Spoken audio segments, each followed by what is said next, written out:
Hello everyone, আমি এই প্রথমবারের মতো চালটার আচার বানাবো। তো এই জন্য হচ্ছে কিছু চালটা আনা হয়েছে, আর এগুলোকে আমি কেটে নিচ্ছি। আমি তো প্রথম কাটতেছি, তো বুঝি না। সো এটা মানে যাই হোক, যা কেটে যতটুকু বুঝলাম যে ভিতরে অনেক নষ্ট থাকে, দেন পোকা থাকে। সো যারা মানে ভালো করে কাটে না, শুধু পিস পিস করে, তাদেরকে বলবো যে একটু ভালো করে এটাকে বেছে নেবেন, বা একটা একটা করে লেয়ার করা যায়, ভাঙা যায়, ওইভাবে ভেঙে তারপর পরিষ্কার করে নেবেন। দেন হচ্ছে যতটুকু সম্ভব কুচি কুচি করে কাটতে হবে।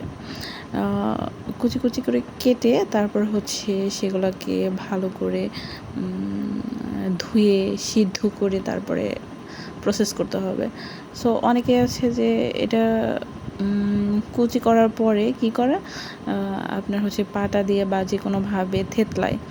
সো ওটার কোনো প্রয়োজন নাই। এটা হচ্ছে এক্সট্রা একটা প্যারা। যাদের হচ্ছে অনেকেই আছে যে মানে কাজ ঘুরে ফিরে করতে করে আর কি। একটা কাজ যেখানে 20 মিনিট হয়ে যাবে, সেখানে এসে দেখা যাচ্ছে যে 1 ঘন্টা লাগিয়ে দেয়, মানে এইরকম মানুষও আছে। তো তারাই এগুলো করে। তো এটা আমি বানানোর পর এতটুকু বুঝতে পারছি যে এটা সিদ্ধ করার পরে এটা হচ্ছে থেতলানোর কোনো প্রয়োজন নাই। হাত দিয়ে একটু করলেই এটা হচ্ছে একদম হয়ে যায়। আর যাদের হচ্ছে লম্বা লম্বা ভালো লাগে, যে তারা তো আর কোনো কিছু করবে না, তাই না? এটা তো ওই রকমই রাখবে। আর হচ্ছে থেতলানোর কোনো প্রয়োজন নাই। এই যে এইরকমভাবে সুন্দর করে আপনারা হচ্ছে সাইজ করে নেবেন। আমি কি করেছি, যেটা উপরের যে চামড়াটা, এখানে যেটা স্পট ছিল, সেই স্পটগুলো শুধুমাত্র উঠিয়ে দিয়েছি। এছাড়া কিন্তু এটা ছুলানোর কোনো প্রয়োজন নাই। এই চালটাটা এটা কিন্তু ছুলতে হয় না, শুধু যেখানে দেখবেন কোনো দাগ আছে, নষ্ট আছে, তো সেই জায়গাটা আর কি করবেন, ফেলে দেবেন। সো আমি হচ্ছে এটা কাটা কিন্তু অনেকটা কষ্টের, সবগুলো কাটতে পারি নাই। যে কয়টা কাটছি এটা অনেক সময় লাগছে। সো ধোয়ার পর একটু লবণ আর হচ্ছে আপনার কি বলে হলুদ দিয়ে ভালো করে সিদ্ধ করে নেব।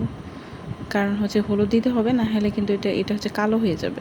সো হলুদ দিয়ে এটা ভালো করে সিদ্ধ করে নেওয়ার পর এই যে দেখেন এই মশলাগুলো আমি বেটে নেব। এটা পাঁচফোড়ন আছে, তারপরে হচ্ছে এই যে দেখতে শুকনো মরিচ, তারপরে হচ্ছে তেজপাতা, এগুলো সুন্দর করে ভেজে তারপরে বাটতে হবে।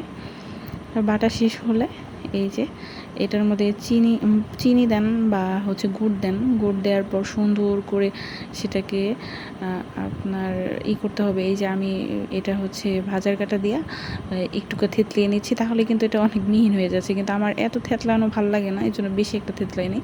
তারপরেও কিন্তু দেখা যাচ্ছে একদম মিহি হয়ে গেছে। আর অনেকে দেখি যে এটাতে পাটাতে অনেক কষ্ট করে, এটা তো কোনো প্রয়োজনই হয় না। দেন একদম শেষের দিকে এই যে এই মশলাটা দিয়ে দিবেন। এই মশলাটা মানে মনে হতে পারে যে বেশি দিয়ে ফেলছি, কিন্তু এটার জন্য পারফেক্ট। এটাতে কিন্তু এই মশলাটাতেই কিন্তু স্বাদ লাগে। সো অবশ্যই মাস্ট পাঁচফোড়ন দেওয়ার চেষ্টা করবেন। আর পাঁচফোড়নের মধ্যে সব কিছুই আছে। এরপরেও যদি আপনাদের মনে হয় যে না, এক্সট্রা অনেক কিছু মানে এক্সট্রা বেশি দিবেন, যাদের জিরা ভালো লাগে বা গোটা সস দিতে পারেন, সমস্যা নেই। তো আমি ওটা দিই নাই, পাঁচফোড়ন দিয়ে বানিয়ে ফেলেছি। সো প্রথমবারের মতো ভালোই লাগছে, খেতেও টেস্ট ছিল।